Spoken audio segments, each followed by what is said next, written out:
स्ट्रेसमुळे भूक वाढते आणि भूक वाढल्यामुळे अर्थातच वजन वाढतं। असं का बरं होतं? नमस्कार, मी डॉक्टर अमृता कुलकर्णी। स्ट्रेसमुळे भूक वाढते आणि भूक वाढल्यामुळे अर्थातच वजन वाढतं। तर याचं सायंटिफिक रिझन की जेव्हा स्ट्रेस आपल्याला असतो किंवा आपला मूड नसतो, चिडचिडेपणा होतो, तर अशा वेळेस आपलं शरीर कॉर्टिसॉल नावाचं एक हार्मोन जास्त प्रमाणामध्ये सिक्रीट करतं आणि याचा परिणाम म्हणून शरीराला ऊर्जेची गरजही जास्त भासते आणि परिणामी भूक खूप जास्त लागते। मग अर्थातच अशा वेळी आपल्याला टेम्पररी सॅटिस्फॅक्शन मिळावं म्हणून आपण काय करतो की अनहेल्दी पदार्थ किंवा हाय फॅटी फूड हे जास्तीत जास्त निवडलं जातं।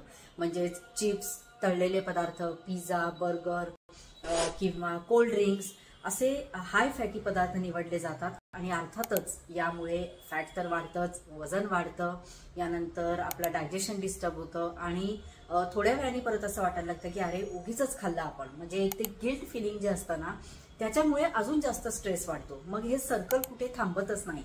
मग अशा वेळी काय करायचं तर नेहमी घरी हेल्दी पदार्थच ठेवा, हेल्दी ऑप्शनच ठेवा।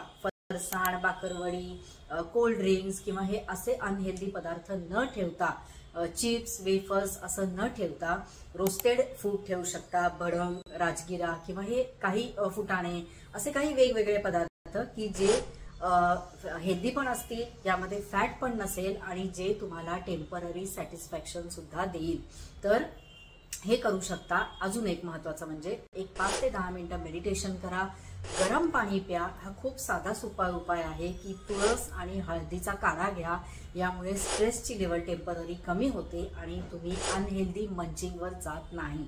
खूप साधी सोपी गोष्ट आहे, पण आपल्या प्रत्येकाच्या दिवसभरामध्ये कधीतरी आपल्याला असं होतंच की अरे काहीतरी खावं, गोड जास्त खाण्याची इच्छा होणं हे स्ट्रेसमध्ये खूप कॉमन असतं आणि म्हणूनच अशा गोड पदार्थांच्या ऐवजी हे तुम्ही गरम पाणी प्यायलात, तुळस आणि हळदीचा काढा प्यायलात, तर काय होतं की हे तुमचं टेम्पररी क्रेविंग जे आहेत हे कमी होतात आणि वेट वाढणार नाही। धन्यवाद।